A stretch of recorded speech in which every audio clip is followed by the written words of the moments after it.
Hello, everybody, and welcome into the Don't Lift podcast. If you lift, you lose. I owe a couple people an apology. First, my two co-hosts, Caleb and Cody, which Caleb's here. Cody's going to be joining us here shortly.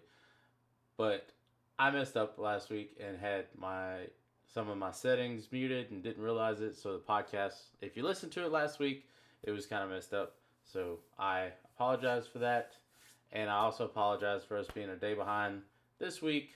Cody was in Vegas and his plane got delayed, and it just got too late last night for all of us to record. So we're doing it today. We're gonna release it as soon as we're done recording. But I do have K Barnes here with me. How was your weekend, K Barnes? My weekend was good. Enjoyed some good racing. Didn't really do a whole lot. Um, ate some good food on Sunday. Other than that, it's pretty much about all we done this weekend. Just laid around and watched racing. Hell yeah, good food and Chase Elliott P2. Take that. One position better would have been great, but anyway. Breaking news, kind of in the NASCAR world. Two things. We were just discussing before we hit record here, but Daniel Dye, the number 10 uh, colleague racing Craftsman Truck Series entry for the new Ram truck, has been suspended indefinitely for imitating a high pitched gay voice of, I believe, he was trying to mimic an IndyCar driver um, while he was pulling trading cards live on X, I believe, or something, or whatnot, the Whatnot app. And he pretty much just stated out, as soon as I start using David Malika's gay voice, I get a gold card. So let's keep going. And shortly thereafter, throughout the day, I guess that was this morning around 11, NASCAR indefinitely, or the team indefinitely suspended him. Colleague Racing did. So there will be a new driver in the 10 truck this week. Yeah. They believe the trucks are racing at Darlington this week. Um, yeah, yeah. In my opinion, I mean, we've seen what happened with Noah Gragson and Kyle Larson when they made their mistakes with the racist stuff a few years back. And I mean, I don't think it just goes for racism, it's stereotyping across the board. I mean, you're a professional at any level. You gotta be extremely careful about what you say. Um, K Barnes, you got any thoughts on that? No, I mean you pretty much hit the nail on the head. You have that big of a following, and you have to be very careful with what you say. Not only like how that reflects you as a person, but you've got to think about the sponsors and the bigger picture as well. The ones that get you in the position you're in. You can't make those kind of mistakes at that kind of level. Yeah, absolutely. And then, yeah, I'm not gonna talk too much on that. I know it's a sensitive topic for a lot of people in the world, and there's no judgment here on any of our part. Uh, yeah, I just don't like bringing politics into sports. But moving on to other breaking news from today, Alex Bowman is to miss three more Cup races. So that'll be this weekend at Darlington, Martinsville, and I believe what's I think it's Bristol, maybe the next three races we have. Um, so Justin Allgaier will be subbing in for him, just like as he did for at Las Vegas this past weekend. That really sucks for Bowman. I mean, that pretty much any hopes of making the chase for him. Um, I think that's a mute point at this point. It's really just about focusing on getting him healthy and getting him back winning races. Because I do like Alex Bowman. Hopefully he can get back and be healthy and competitive and knock off a win or two and still have somewhat of a decent season and maybe keep his ride, because I think he's on the hot seat as well, which we've talked about in several of our first few episodes. Uh, Health comes first. That's really all I can say. I mean, across all sports, you should take care of yourself before the team. I mean, you're the person who wants to be here, for your family even after your career, right? So, K Barnes, you got anything on that? No, pretty much. You again, you covered it. Health is first and foremost, especially in a sport like this. Being an athlete, you have to take care of your health. And you have to take care of your family. It's a family sport as well. We'll get into that later on with Hamlin and all of that, but it's family sports is what it boils down to. Hopefully, like we've said before, we know Bowman's on the hot seat, and I mean, unfortunately, he's dealing with this. But then again, it just puts the pressure on him even more for when he comes back. He has select few races to pressure up, pressure's on, get it done. Yeah, absolutely. I mean, like I said, I think the chase is out of the question, but he can definitely come back and still show that he can be competitive and compete for race wins. But I think that's pretty much it for breaking news in the sport as of right now. Um, but just to go back to the Daniel Dye thing, and it's not to talk about the whole situation, but I do have 2 packs of trading cards coming in of NASCAR trading cards. I don't remember what year the box is that I ordered, but I found them on Amazon, so I ordered 2 boxes. Uh, and I'm excited about it. But anyway, that's kind of off topic. Let's move on. There was no truck race this weekend. The trucks will be back in action this Friday at 7 p.m. or 7:30 p.m. At Darlington, so on FS1. So guys, be on the lookout for that. It'll be fun to talk about next week. Darlington's always fun in any series to watch. To be completely honest, we'll definitely see who fills in that 10 truck and whatever special driver they have filling in that 25 this week. I think it'll be fun to watch. But so like I said, no truck race, but there was an O'Reilly Auto Parts race this week. Winner was Kyle Larson. Kind of who didn't see that coming, I guess. Even though he only led 47 of the 200 laps, which is still about a third of it. Um, I watched the race. I didn't really see. It was some good racing throughout the middle of it. I thought everybody, for the most part, raced clean. There was one incident I'd like to talk about, which is between Sheldon Creed and Taylor Gray. Um, Other than that, I don't really even remember very many crashes this week for the O'Reilly series. But I do remember Sam Mayer, after winning stage one, pretty much had the fastest car, at least while he was running. Just something, I don't even know what happened to him. I think I'd walked out the room for a second and he had like the hood up or something on pit road or went to the garage. But anyway, uh, were you able to catch a O'Reilly race this weekend, K Barnes? I did catch it. I watched majority of it. I'm not gonna say I watched it lap to lap, but I watched a good majority of it, and from what I seen, it was good, clean racing. Yeah, I thought so too. I thought all the, typically Junior Motorsports and Joe Gibbs are pretty much always cream of the crop in the O'Reilly series these days. Um, I thought all the Junior Motorsports cars look really good. I didn't see the caution where Carson Quaffle was leading towards the end of the race, but it actually says he has 0 laps led, so I'm not sure. Someone, I was listening to another podcast, and maybe they were, I'm misunderstanding what they were talking about, but someone had said that he was in position to win that race, and he wasn't.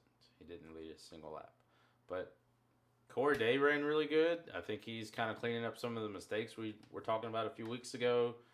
Justin Allgaier, another top five, P4. He led 48 laps.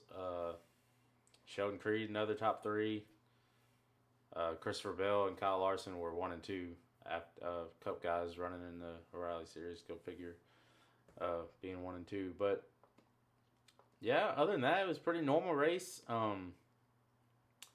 I don't remember seeing the Sheldon Creed incident, but I did watch his post race interview, and he did say he didn't mean to do exactly what he did. But there was some blocking from the 54, apparently for several laps leading up to it, and I mean, I don't blame him. People do that shit on iRacing, and you just want to send somebody sometimes. So, but real life and iRacing are a little different. So, I don't know. Do you happen to catch that incident between those two, K Barnes? I did not. I missed that completely. I've been meaning to actually go back and kind of rewatch everything, but just haven't had really the chance to. But I definitely missed that. I have heard about it like from hearsay, say, but as far as actually seeing it firsthand, I can't say I have watched that. Yeah, I got you. Yeah, I'll have to do better at paying attention to some of these races this coming weekend. They're all night races except for the Cup race, which I don't know why it's not at night. It'd be so awesome to watch a Sunday night race at Darlington under the lights. But anyway, I don't really have too much on the O'Reilly series. Rajah, keeping an eye on him while he's running that 32 car for the races that he's not in the 88. Um, he ran better than he finished. I think a lot of the race he was around 10th. He ended up 19th, but I mean, at least he didn't lose too many points. It's still a pretty solid finish for I think what that car is capable of. Uh, but yeah, anyway, we can move on to the Cup. Cody should be joining us here shortly. He said he was running about 15 minutes behind. Um, sorry. Cup race was entertaining. Yet another race where I don't think very many super interesting things happened. I think the post race had the most interesting thing happen between Ross Chastain and Daniel Suarez, which I've seen a couple videos of what happened on track, but it didn't look anything more like a racing deal. Um, so I'm not sure why things are so heated unless there's some bad blood from being teammates and maybe they didn't get along behind the scenes. Who knows? But So it's funny you say that because I've listened to both. I listened to Chastain's post race thing, and then Daniel Suarez was actually on the Sirius XM NASCAR podcast this morning talking about it, and Suarez did not sound like he was very fan of Chastain. I mean, I know they used to be teammates and not anymore in that whole situation, but Suarez definitely had a whole different outcome with what he said compared to what Chastain said. So that's going to be interesting to watch in the upcoming weeks. yeah, I completely agree. I do think Daniel Suarez has a bit of a chip on his shoulder. I mean, I think the same thing has happened to him at all three companies he's driven for between Joe Gibbs, Stuart Haas, and Trackhouse so far. Like, they hire him as potentially the future guy, and someone comes behind him and just is better. Like, no offense to Daniel, I think Daniel's a good driver, but he hasn't been able to put it quite all together except like twice, two, maybe three wins. I think he got one at Sonoma, the three wide finish at Atlanta. He just happened to be the one that inched ahead, which I mean, it's super speedway racing at that point. Now I'm not sure if he has any other ones that I'm aware of or can remember, but uh, yeah, and then Ross for Trackhouse just killed it. Gibbs, I mean, look at they were stacked when Suarez was there. I mean, he was in the 19 car after Carl left, I believe, or no, before. I don't remember. I guess it was he Suarez was before Carl, and then Truex came in after Carl. I remember that. So, but you got Bell, Hamlin, and Ty Gibbs isn't going to lose his ride. So there had to be an odd man out somewhere for that situation. And the whole Stuart Haas deal, I mean, everybody lost their ride with that. So it is what it is. I think he's been running a lot better with Spire. He, but another situation where there may be somebody who's better than him, and that's Carson Hocevar. We talk about him every week, but the guy's good. He's gonna be a contender for many, many years to come. Especially once he figures out how to put these races together 100%, and those cars continue to get faster and faster each year. I mean, not too long ago, Corey LaJoy was a 30th place car every week for Spire, and now they got three cars running top 20 for sure almost every week. So it's definitely headed trending in the right direction for that team overall. Uh, I don't have anything on the Cup race. There's, I don't really think there's any too like out of this world standout finishes. Like I don't think there's any surprise finishes. I guess is what I'm trying to say. I mean the first ones that I would point out is maybe Ryan Preece and Austin Dillon in 11th and 12th, but all the RFK cars were really good. Actually, RFK I think was the best Ford team this weekend, which is really shocking considering Penske.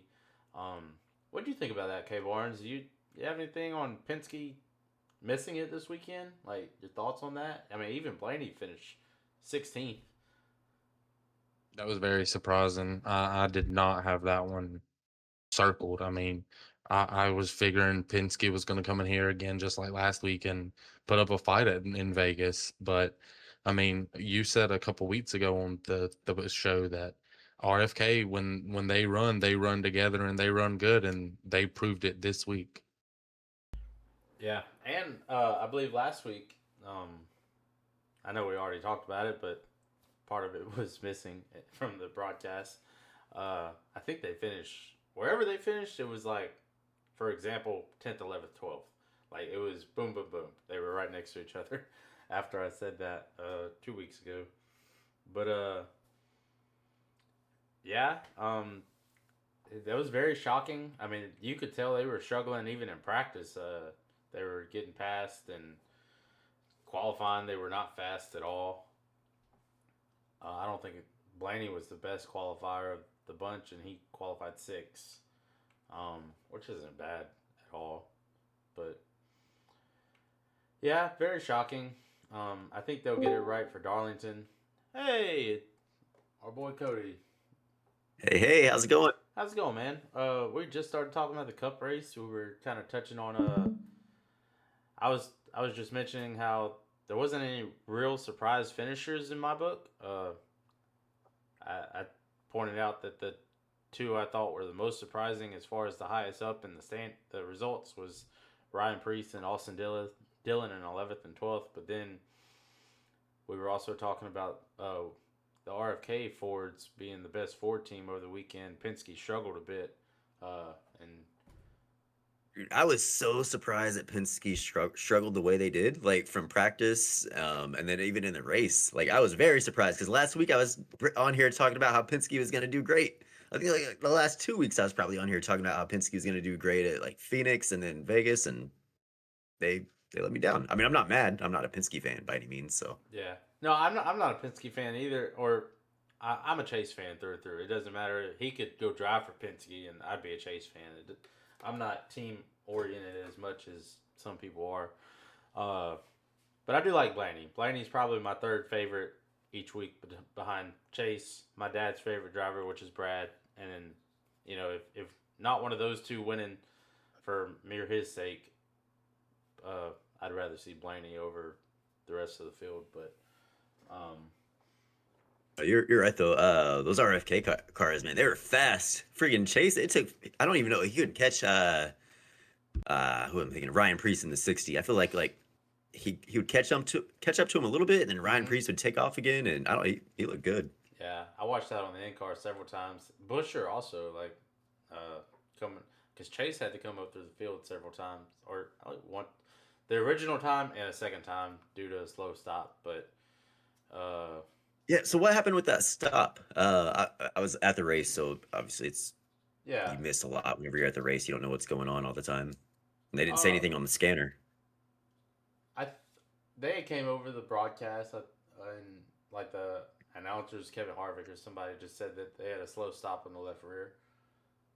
The tire got hung up or something that didn't get on right, but typical. Gotcha. At least it wasn't And oh the yeah. last stop. Cheers. Happy St. Patrick's Day, boys. Yeah, happy St. Pat's. I made sure to wear my Joker socks from Batman, so I had green on today. Yeah, I got my green, my old Larry Bird jersey on right now. Yeah. If there's any old like NBA basketball fans.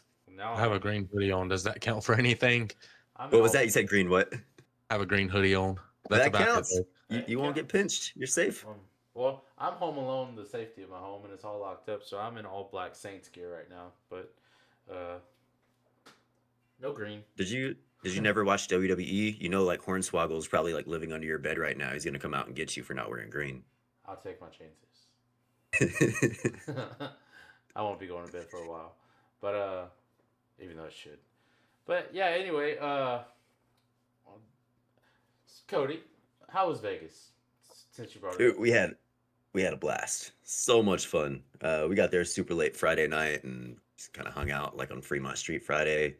Saturday, checked out the strip, just walked around, did some gambling, lost a lot of money. And of yeah. course, the race was always fun being there. I Hmm. tell you what, though, man, uh, I had a huge complaint for Vegas Speedway. Their speakers sucked. So on my Discord, like I saw a couple people talking about like how awesome the command to start the engines was. We couldn't hear it at all. Like the sound was terrible. Like we had no Oh idea like they were no, even doing pre-show half the time.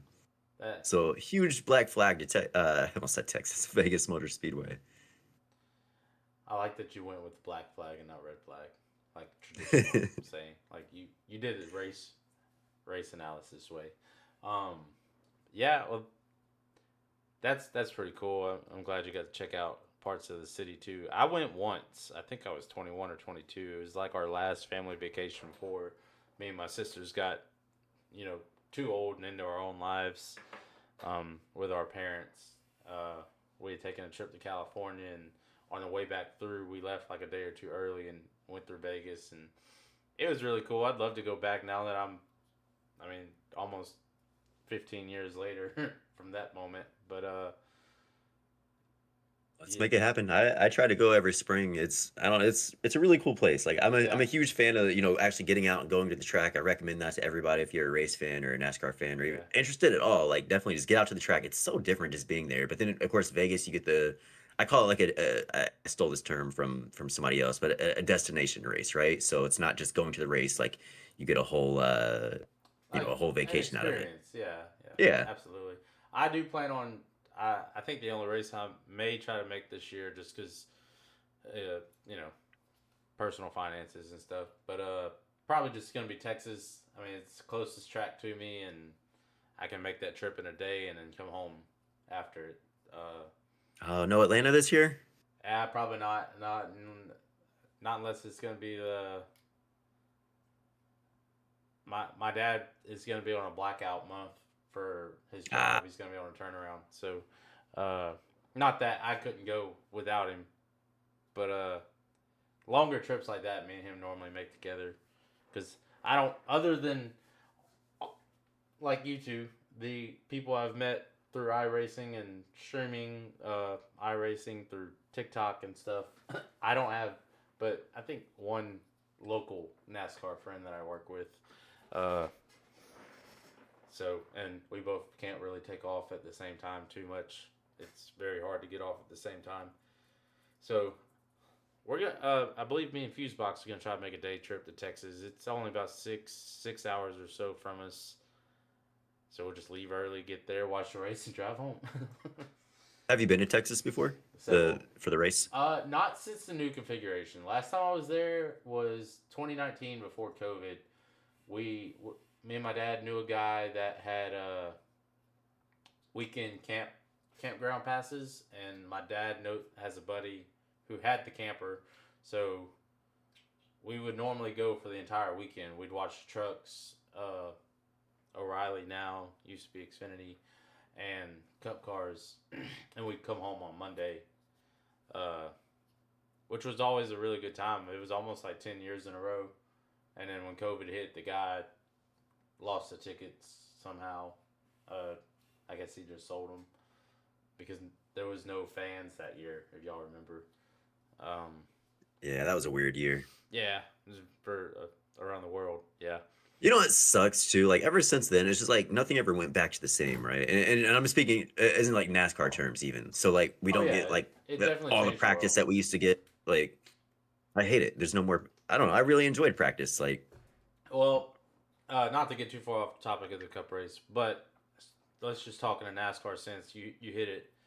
It changed the way NASCAR's procedures are for the weekends. I think they then realized how competitive that season was, which just to throw out there for our guy Sandman that's been hopping in my streams.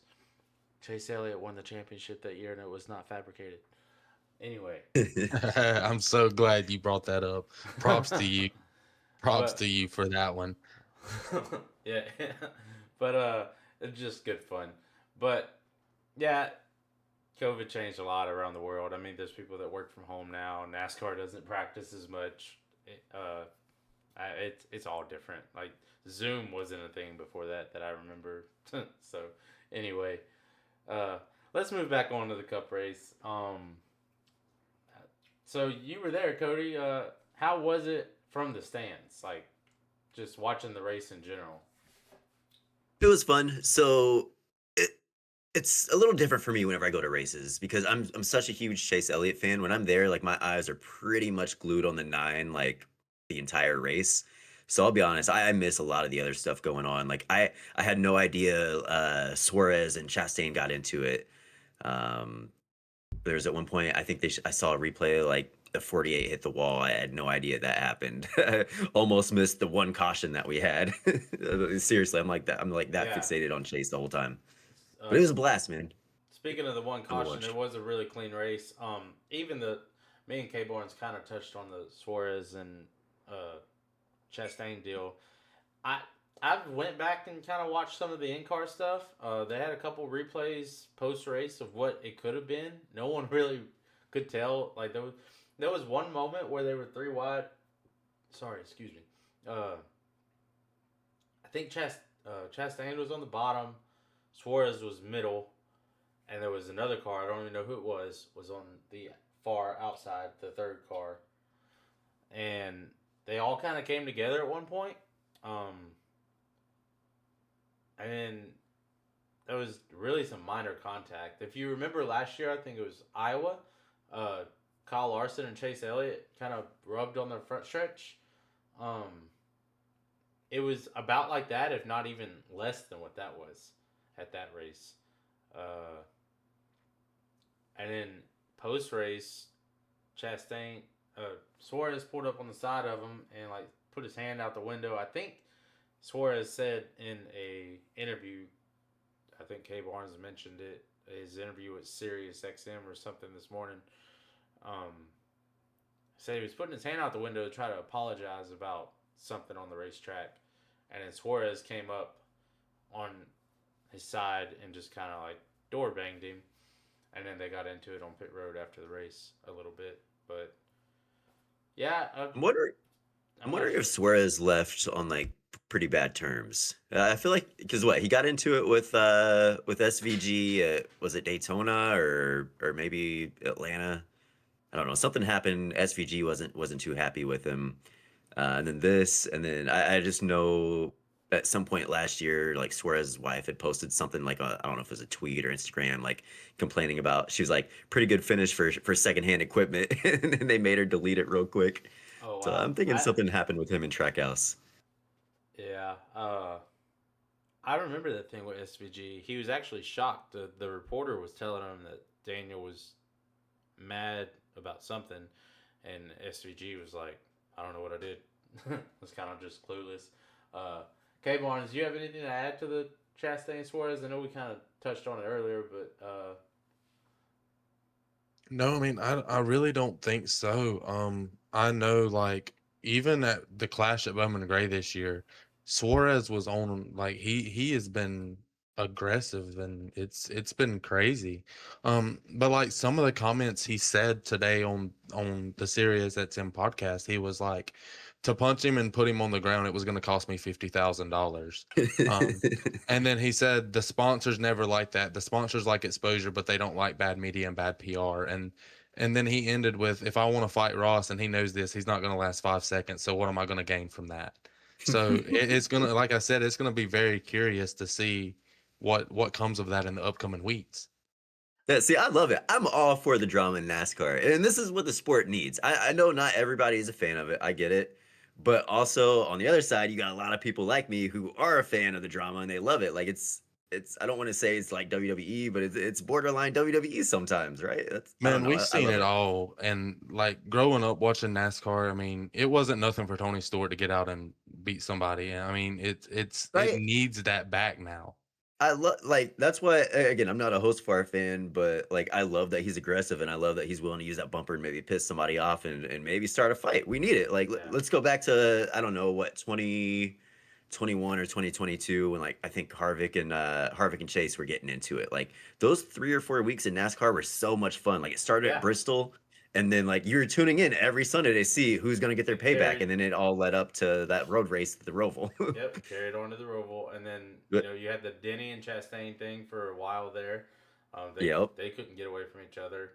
I'm a firm believer in rivalries for NASCAR. I think it's one of the you know aspects of the sport that built the sport to what it is. Mainly the Earnhardt Gordon rivalry back in the day, in the coming through the '90s and up until Dell's death, really. Uh, Like it's just so much fun to have a good guy and a bad guy, and it doesn't matter what side you're on, because like we're at the end of the day we're all in there like for the race, like we're having a good time, but it's fun to boost somebody and cheer somebody. Like yeah, at Vegas, like so Hamlin won, and I'm in the stand just so ticked off, like I was booing like crazy, but the lady in front of me turned around and gave me the dirtiest look because she's trying to record him doing his burnout, and I'm just up there oh going well. off. But I don't know, it's good for the sport. Sells tickets, sells merch. Yeah, I just like the year I think Chase was still in the 24 car, and before William came along, and him and Denny got into it, at Martinsville, and then Chase went on the next week to ruin his championship hopes pretty much at Phoenix. Like it's dog eat dog, right? Race me how I race you. I I think love it. this. And I, even if you want, oh, go ahead. Sorry. I'm sorry. I was just gonna say the sport needs more of it. Like week in, week out. I mean, I don't want to see people purposely turning people on straightaways or wrecking people, but man, some door banging wouldn't be a bad thing for the sport.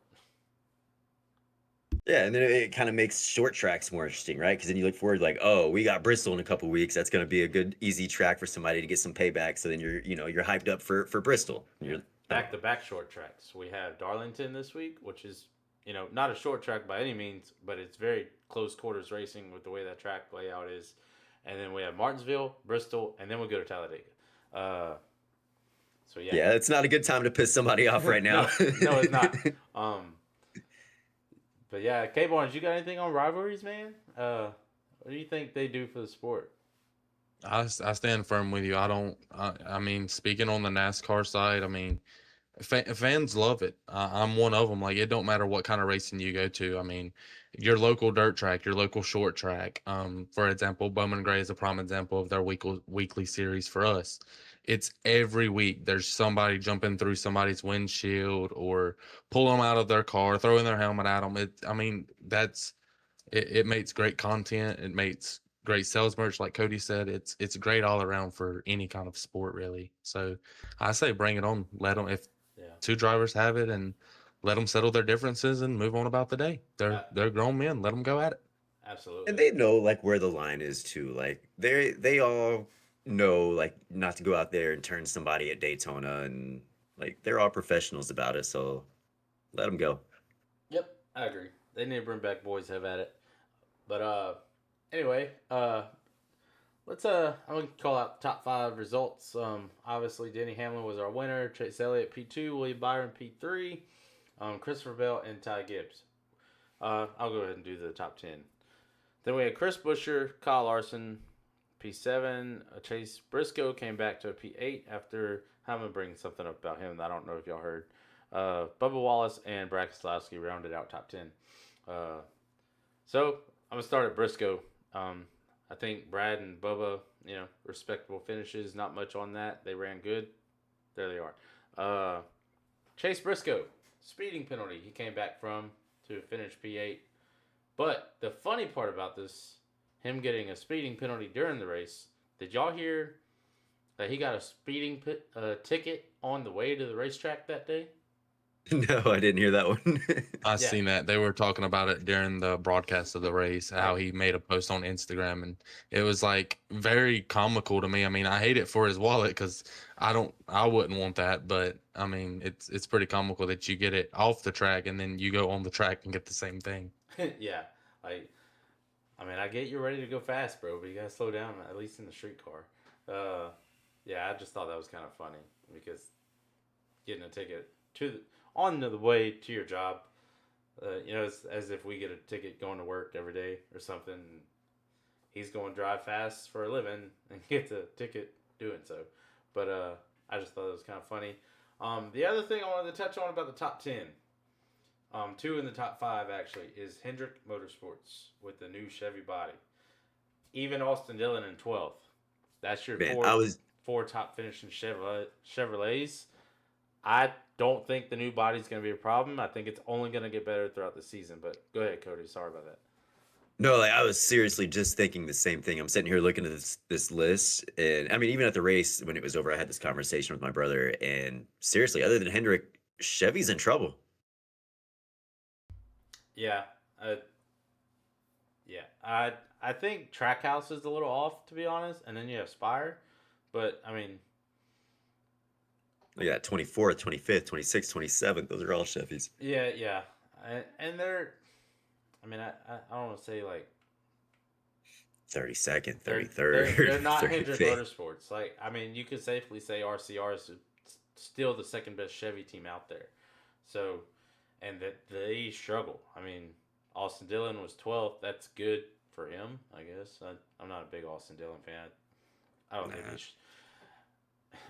Off topic, real quick. It's still NASCAR related, but I have an epiphany with subpar drivers and legendary numbers. I'm going to start with Austin Dillon. That is a legendary number that Dale made famous. It needs to be winning races. If it's going to remain on the racetrack and still be used 25 years later now, yes, he's got a couple wins, but it's not like he's out there doing anything like remotely close. I don't even think he has double-digit wins yet in his career. And he's been around since 2008 or something now. Like it's been a while. Yeah, it's very few wins, and one of them, I get it, it's Daytona 500, but also we all know Daytona is Yeah. a lot of luck. And then I think he won the summer race at Daytona when it like started raining and half the field freaking crashed. Like, ooh, good job, dude. You did great. But I mean, they're all talented race car drivers. By the time they make it to the Cup Series, you got to have some talent to sustain a career. But not to be in that 3 car. Yeah, I don't know. I've always thought that they should have just retired it and just left it there, just because I'll be honest, I was always a Jeff Gordon fan, so of course I wasn't a Dale fan, but I respect what he did for the sport, who he was, and all that. So I get it. It should have been retired and left alone. But see, that's another one. You bring up Jeff Gordon. That's another number that should never be with a subpar driver. Like, take the 48 for instance. Not that Bowman's a subpar driver, but he doesn't win like Johnson did. Like, that number is now a 7-time champion, just like Dale and Richard. So, to me, And William kinda does a great irritates me. job in the 24. He does, but it also irritates me that, right, like with William Byron, with Austin Dillon, like they keep the same like And Austin paint Cindric, scheme too. the 2-car, Rusty Wallace. Yeah, Come on. like It's if legendary. you're gonna let them have the number, at least switch up the paint scheme and make it different. Because whenever I see 24 in flames or 24 in a rainbow, my mind goes Jeff Gordon, not William Byron. I'm sorry. And same, if I see a black 3, my mind is gonna go Dale. Yeah. I actually think Austin Dillon's paint scheme for this year is reminiscent of Kevin Harvick's old Goodwrench black and silver car that they had for a while.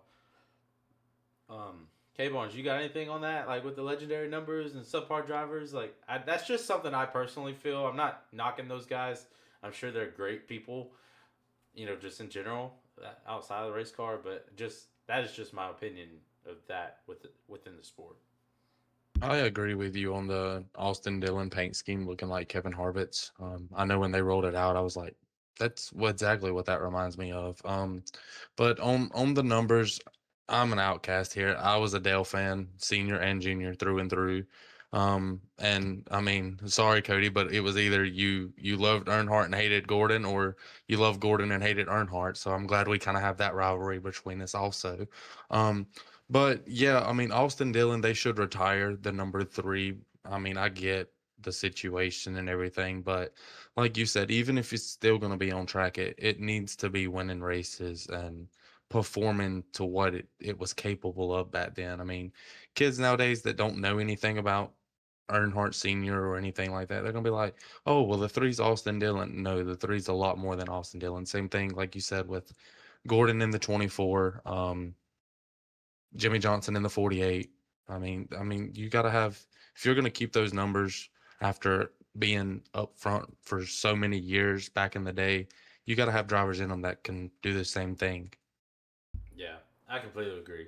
Um, but to carry on with the Cup race and the rest of the top 10, uh, Chevy was one thing I wanted to mention. I do think Cody has a point, and I didn't catch that.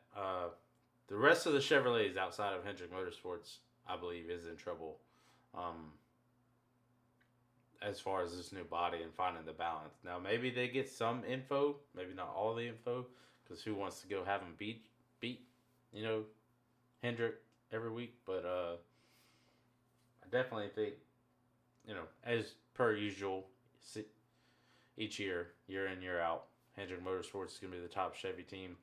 Um, Chase was really fast. Uh, I called it. There was somebody in Cody's Discord who said, "Oh, it's going to be a long day for the 9 car again." He qualified 15th, practiced 30th or whatever. And I called it. I'm just going to go ahead and throw that out there if that guy listens to the podcast. I'm not going to say any names. I was waiting for this one too. But, I mean, Chase came home P2, was running down Denny at the end. I personally, once it got within 10 laps, did think Chase had much of a chance to catch him. I do want to talk about one thing about those last so many laps once Chase did move in the second. The freaking lap cars. And I'll even defend Denny in this sense because he somewhat mentioned it on his podcast. This is where I stand with lap cars, and I feel the same way when I'm racing on iRacing, just to tie the two together, because we're all iRacers here, and if you do it online as well, listeners, I hope you feel the same way. If it's within 30 laps to go, and the leader is up your butt, and you're multiple laps down, I'm not saying you're fighting to stay on the lead lap, because you can catch a caution or a lucky dog 1 lap down or fighting to stay on the lead lap. Race as hard as you can.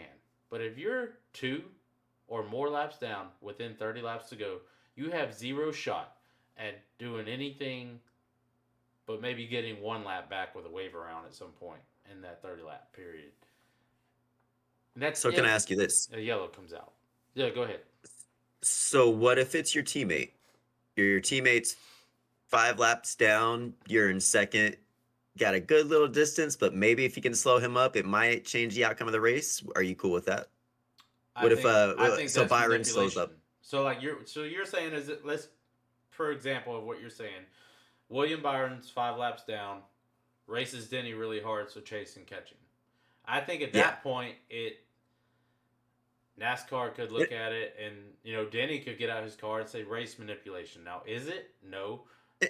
But, and I don't mean like pure, like, you know, just straight out like crazy blocking or anything, but obviously not making it easy. Like you're not just going to give up the inside line. Like you take your time, make him, you know, get around him. That's something too that I just don't think like a driver like William would do.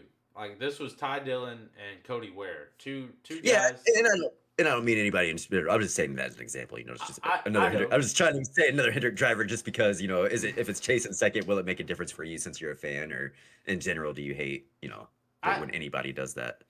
In general, I really hate when anybody does it. I don't like. Yeah, I didn't like it. I think they also held up Chase. He even said it over his radio, like the 51. Yeah, I heard that they were ticked off at Cody Ware. Yeah, because I mean these cars are so aero dependent. So like, but it's like I was saying, it's not just because I'm a Chase fan. It's like it's frustrating on iRacing too, and it's really just an etiquette, and it's everybody has their own opinion of how to race and what should happen on the real life racetrack. Like I've never been in a real race car outside of like go pay to race go-kart somewhere.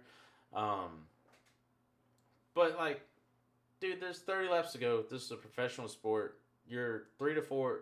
I think they were both at least 3 laps down. I think one of them was 4 or 5 laps down. Believe it or not. Um, I mean, they finished 35th and 33rd out of 36 cars. Like, why are you racing even Denny that hard? Like, pull over, let him go. And then pull over, let Chase go. Don't impede either one of them. Let them race it out.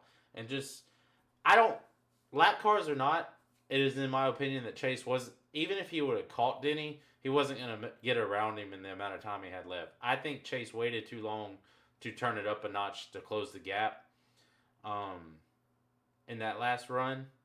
Now, I don't know if that's just the car didn't come to him until that point or Denny's car started to fall off. But A mixture of both. So I really because again, this is just what I saw in person. It just kind of seemed like Chase really wouldn't. I mean, he was good all day, but like it was like the end of those runs where he'd really start catching everybody and making some passes. And then when I was listening to the radio as well, I heard them mention it was like I think it was like the end of stage 2, maybe like Hamlin had like they made a comment to Chase that Hamlin really burned up his right front really Yeah. bad towards the end of his run. So I think you're right, probably a mixture of both. yeah. So lap cars or not, being a Chase fan, I don't think he was going to catch him this week. He was too far ahead. And the point I'm making about that is Denny just knows how to manage that gap. So Denny plays chicken with you. You know, he's going to keep you at bay to where he wants you. You know, he's in control at that point. You're just pushing as hard as you can to catch him. Then you still have to get around him also. And I don't think there was enough time. I think if you add 10 laps to that race, possibly, you know, there's something there for Chase. But obviously more of a chance if you add 10 more laps. But we could say All right, 10 laps, I think he takes that home easy. I personally think 5 laps could have maybe got it done. Would have been a hell of a race at the end. Yeah, it's just 10 so laps, hard to definitely. pass. And then like Denny knows how to block. You know, they used to call Yeah. Matt Kenseth the best. Like he could block the whole track cleanly. You know, Denny knows how to do that as well. Even though he also knows how to do it dirty sometimes. Sorry, Denny, I had to get that jab in. But anyway, it's of my opinion. If you're not trying to stay on the lead lap or racing for the lucky dog within the last 30, 20 laps, don't race the leaders that hard at the end. Like, and that goes from the Cup Series to iRacing, in my opinion. Like, it's just a general opinion of mine and etiquette of racing. And not everybody has that same opinion, but it's my opinion. And if y'all have that, any opinion on lap cars, real life or not, go ahead. What do you think, K Barnes? What's your opinion on that? How do you feel? What if somebody was, 48 or 24 is going to slow up Hamlin so Chase can maybe get a win? What do you think? I agree with Bobo on that, really. I feel like if you're a lap car, I feel like you should definitely get out of the way and let the leaders race it out. Intake, I mean, I see the whole I'm gonna help my teammate out. But I'm a big fan of racing, so I'd like to see how things play out and all that. But on the same sentence, I do feel like had Chase Elliott had a couple more laps, I do feel like he could have got there and got around Hamlin. But yeah, that's my take on it, really. Yeah. But we won't carry on that too much. But the Ty Gibbs, give him a call out. I think me and Cody are on the same page. As I honestly haven't been that big of a Ty Gibbs fan. You know, with him coming up through the ranks and the way he raced, coming up through the ranks. I think this season he's showing a little maturity, and he's now got 3 top 5s in a row. So Not only a top 5, kudos to he him. he got a penalty on that same lap that or that same pit stop that Hamlin did. Hamlin got one. Yeah, thank you. He had to come back as well. You're right. Gibbs was also good. Christopher Bell was 4th. William Byron 3rd. Chase, as we were talking about, 2nd. And Denny winning. K Barnes, I know you had something to say about Denny post race with his family and stuff like that. You want to go ahead and talk about that? Man, I am not a Denny fan by no means, but considering the whole off season he had and everything that he's been through, Congrats to Denny Hamlin on the win. And I am not one, you will never hear me praise Denny Hamlin. He has been the NASCAR villain for so many years. But I mean, everything he went through, losing his dad and having his whole family there and everything for him to single-handedly take 10th place for most winningest driver. I mean, it's kind of, I ain't gonna lie, it had tears in my eyes knowing my dad's not with me anymore. What would have been in that moment for Denny Hamlin? I mean, props to him. And the burnout, like him or not, was spectacular. Congrats to Denny Hamlin and that team for once in my life. Yeah, I agree with you. Man, I can't believe I just heard you say that, man. You just made my ears bleed coming from a fellow Chase fan. I don't even know Well- you anymore. I get it though. I get it because you're not the only one who thinks like that. Like I've heard several people, and I think even maybe my wife said something about it. Like It's you the know, nice humanity in anymore. people, like. I guess I'm just a butthole then because I'm just like No, I get it you're off not. track. I feel terrible for him. Honestly, I do. Like I'm with you. I lost my dad as well, so I get it. But then it's like once we're on track, that's all I care about is Yeah. on track. It's 9 winning or nobody. See, Now, don't get me wrong. I would have liked to see Chase Elliott win, but I mean, second place I'm happy with. A win would have been better, obviously, but congrats to Hamlin again. I mean, it was really wasn't. I mean, if Nine couldn't win, I would rather it have been somebody else. But I'm not mad at Hamlin for once in my life. Yeah, I'm a big Rick. Oh, sorry. Go ahead. I was just gonna say I agree. Like, yes, would I've taken Chase win over Hamlin, or even like I was saying earlier, Brad or Blaney every weekend, and Hamlin never win another race? 100%. I'm just gonna do like a football comparison to what Cody was saying. Like, if like let's say I'm a Saints fan, so like biggest rivalry, I guess Atlanta Falcons. Um, I agree. I get the way Cody is during the well, I used to in the playoffs. I guess it may be different with the chase, but like once the chase happens, I don't care who it is. If you're in the top 16 and your name's not Chase Elliott, as long as you don't get injured or die in a race car accident, I don't care if you smash the wall every single freaking week. I don't want you to finish. I want the 9 car to finish and none of the other 15. That's where I kind of stand on that. But I also agree with K Barnes, the humanity side of it. I mean, I couldn't imagine. I know I will one day have to live with it and go through it, but I am lucky enough to still have both my parents. So I mean, even at like someone like Denny's age, I can't imagine, going through something in that nature too. Like he already knew his dad was sick, and then a house fire, takes his dad's life earlier than he should have naturally passed. But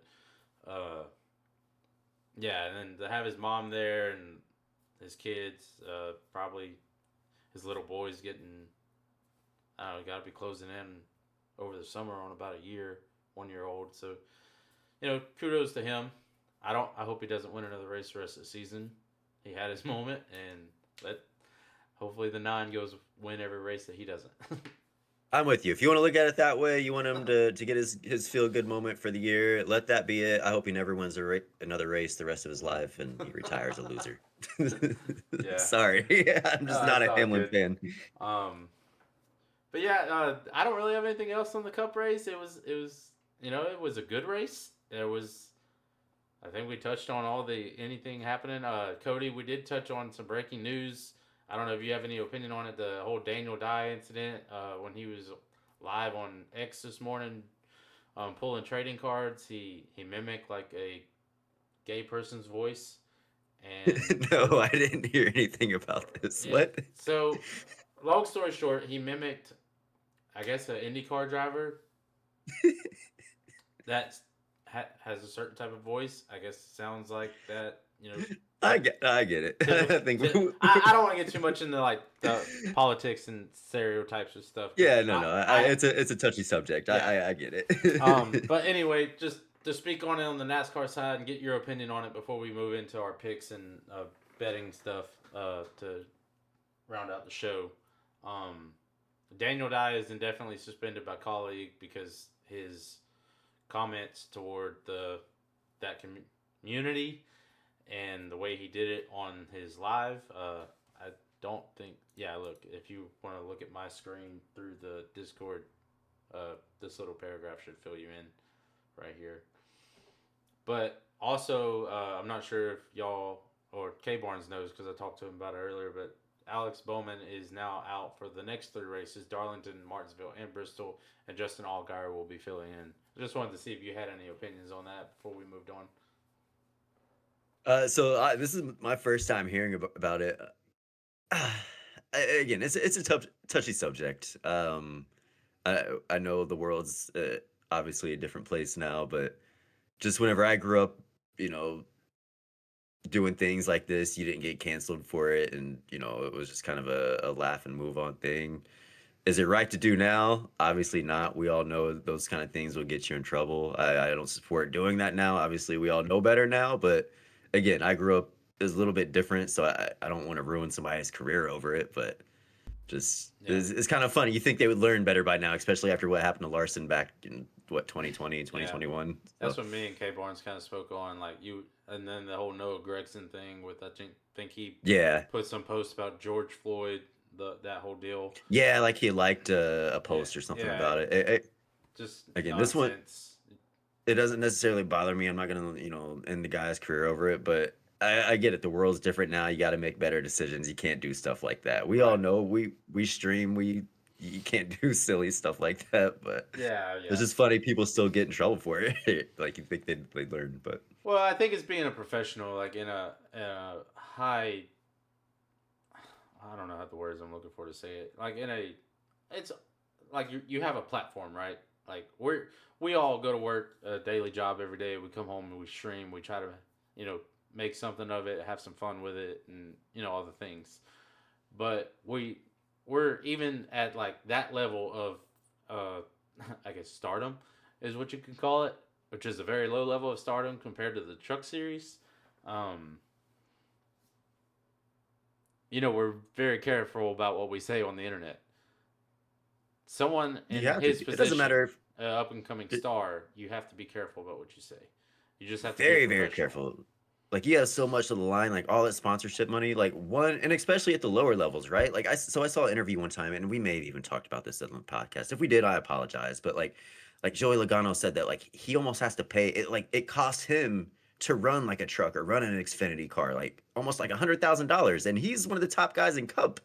And he has to spend this much money. Imagine what these other guys are doing, like, paying out of pocket for this, and you can't make those kind of mistakes. I'm sorry, like that's these days that'll end your career real quick. Yeah, I agree. But we can move on from that. You got anything on the Alex Bowman situation? I mean, it's kind of just health issues, and I hate to say it, but I think he's done. I know we have some 48 fans that listen to this, and I'm sorry. He doesn't bother me. I promise I don't hate the guy. I don't dislike him. I don't have any feelings towards him. It's just, I bet this is going to be his last year. Yeah, it very well could be. I mean, we've seen, look at Dale Jr. I think he called it a year or two early because his concussion stuff. Now they did. And what's wild is 48 took Junior. So the same thing that kind of happened to Junior is now happening to Bowman, it seems like. Yeah. Oh, yeah, I agree.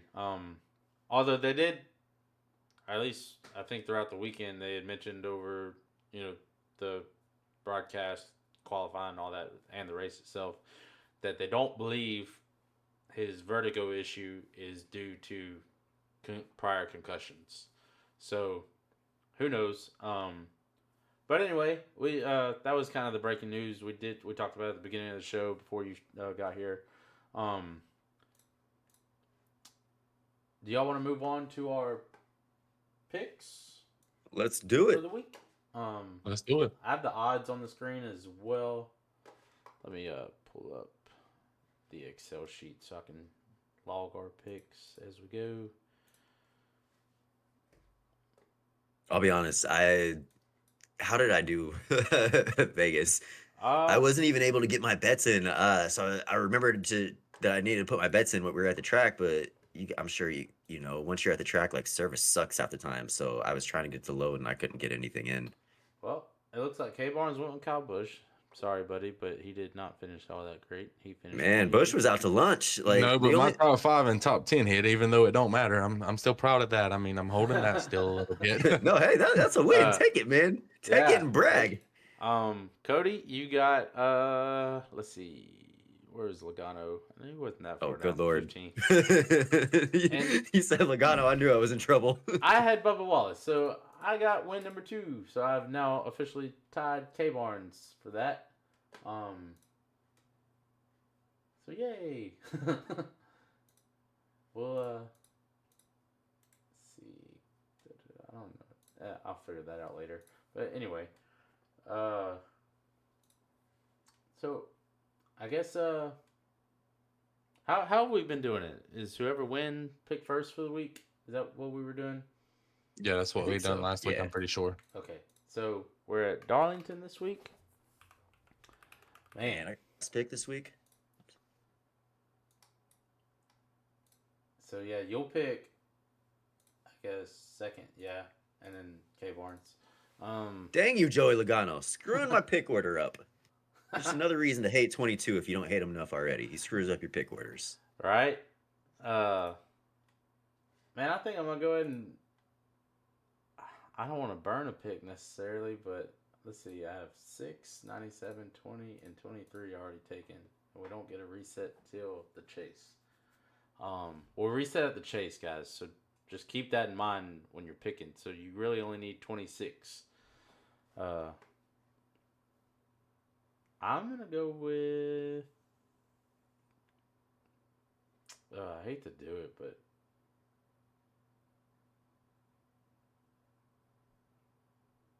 I'm gonna go with Reddick. I only say that because he's running good this year. He might have sold his soul to somebody to win some races. I don't know, but You know what? I'll say it's a good pick. As you know, every week I usually pull up the stats when we do this, and I check out their average finishes with the next gen car at each track. And Reddick does have the best average finish there, with the average finish of 9th. So yeah, you got that going for you. My heart always wants to go with the 9. I'm trying to save him for like something where after he gets a good couple runs, or I mean, I would love for him to win this weekend and every weekend, but can only pick him once, so I'm trying to wait and see where that goes. I already used him, so I can't use him again. But I would say Martinsville if you're thinking that way. Yeah, and then I mean Denny too, but it's so hard to win back to back, you know, in the Cup Series. But Denny's gonna be a strong one this weekend as well. But I'm gonna go ahead and use Reddick because, I mean, other than really Homestead or another road course, I don't know where else I'd pick him other than Darlington. So, Cody, I believe you're up for the winner. I'm up. Oh, I thought K Barnes is up. Okay. Wait. Well, he had Kyle Busch, so. Oh, Logano's better than Kyle Busch. Oh, heck yeah! Yeah, We both had losers. All right. All right. Yeah. So let's do. All right. You just said it. You took the words out of my mouth. I think going back to back is hard to do, but Hamlin is number 2 for average finishes in the next gen car with the average finish of 9th, and he won one of the races last year, the spring race last year. So I'm gonna use Hamlin this week. Okay. Well, I like it. Some good picks. I hate it. I don't want to see him win, but if I gotta pick one, I think that's what's gonna happen. Yeah, but Better be Chase. part Prove of me the wrong, game, right? Chase. Prove Yeah, me right. wrong. Well, see, here's the thing about our picks. We're just going highest, the best position wins out of our picks, right? They don't have to win. So Chase could win, then he's second, reverse from last week, and then you get a win on the board. And then I'm still a winner, but at the same time, I also hate Hamlin that much that's like, you know what? He smacks the wall on lap 1. I won't be mad. Yeah. All right, K Barnes. Who you got winning this week, my man? I'm not using my 9 pick. I'm gonna wait. I'm with you. I'm gonna wait a little bit in the year to go with that. I'm going honestly for my win pick. Give me Kyle Larson. Kyle Larson does pretty good with the lady in black. Trying to look where he is right now on the list. Man, where is That's Larson? a Oh, good picks. 21st on average. He's got a win there though, so he knows what he's doing. I'm guessing he's just maybe some bad luck. So I'm looking. He's got a win back in 2023, fourth place in 2024. Then other than that, 36, 37th. So yeah, I don't know what happened those other races. Probably bad luck or wrecks, but he can prove. He's proven he's a winner. Yep. I think that's 3 solid picks. I hope the 9 beats every last one of them, and we'll settle it for second through 35th or whatever. So for top fives, we're not really tracking these too much, but I'd be hard pressed to say Chase Briscoe isn't going to be up there in the top 5. So that's going to be my top 5 pick is going to be the 19. Man, I'm a huge Bubba hater, but man, the man is he's number 6 in average finishes, and he's been looking good good this year. As much as I dislike him, he's doing well. I don't know where he is in points, but I'm pretty sure he's up there, like top 5, top 10. Man, I think he's still second, if I'm not mistaken, in points. Yeah, so I'll take him for top 5. I'm throwing this out there. I rode this horse last week, and this horse was good to me last week. So I mean, he's coming up. He's good. Give me Ty Gibbs top 5 again this week. Okay. That's another dude. Yeah, he's finished second there before. Got a 9th place finish. Toyotas have been looking good. I think that's a good pick. So, yeah, I like it. I mean, we've done K Barnes. You got Kyle Larson and a Chevrolet for the win, but everything else so far has been Toyotas across the board. So, with that said, I'm gonna change that statistic up a little bit here for our top 10 picks. My top 10 pick, I'm gonna go with a Ford, and I'm gonna pick Ryan Blaney. Blaney. Ooh. I didn't expect that one. I don't know why. I just didn't expect you to go Blaney this week I for a just top think 10. with the new horsepower, I'll tell you why. I think the new horsepower, they did a tire test here, I believe. They were talking about it on door bumper clear, and apparently the fall off is over 4 seconds of fall off. Do you happen to know how I heard that same 4-second stat? But do you happen to know exactly how much testing did they get? Because I feel like there was a race last year, and I don't remember what team it was, but they got a ton of extra testing for NASCAR, and they ended up just like dominating that race. It may have been a Penske car, actually. It was Logano. I don't remember what track, but it was Logano. You know what I'm talking about, though. You guys remember it. I'm not crazy. He did a tire test somewhere. So the tire tests are NASCAR sanctioned. They pick the teams, I believe, but they pick from each manufacturer, and it's at random. And Logano got a tire test somewhere. I want to say it was like Loudon, New Hampshire. It was something crazy. Like they ran like 500 extra laps or something crazy. And again, I know it's all tests, but still, it was it was North Wilkesboro. Like they learned so much doing that. It's not fair. It was North Wilkesboro, if I remember right. Now, I think that was Kyle Larson won at the All-Star race that first year. I don't believe it was the points race last year because Christopher Bell won that. But I believe it was that second year the All-Star race was there. I don't know. I don't remember either. But I just remember it was enough that it ticked me off once I learned how much practice, how much extra testing they did. I was like, what the heck? How is this fair? Well, I don't think it's like extra time. It's just a matter of how many laps you're going to put in, and laps is data. So they can run laps and make minimal adjustments and trips back into the garage, and just use that whole time out on track and only come in to change tires every however many laps, and then get right back out there because data is data, and they just send it back to their, like they talk about on the broadcast every week, the war rooms that these teams have, and then they just analyze it and break it down and, develop it into their race cars the best way possible. These spec stock cars, you know what I mean? But yeah, that was Joey, if I remember correctly. I don't believe it was last year. I think it was the year before in 2024. But But yeah, anyway, so Cody, who you got for your top 10? Oh, shoot, sorry, we got Oh, us a little topic you're there. good. Yeah, I almost forgot. Top 10. K Barnes, do you have one? It might take me a second to kind of figure out who I want to go with. If not, Um, I can pick somebody. My top 10, I've already got it written down over here on my notes. Average finish, I believe, is like 11th. And put our driver there, number 9, Chase Elliott. I'm Okay. shooting that in the top 10 spot.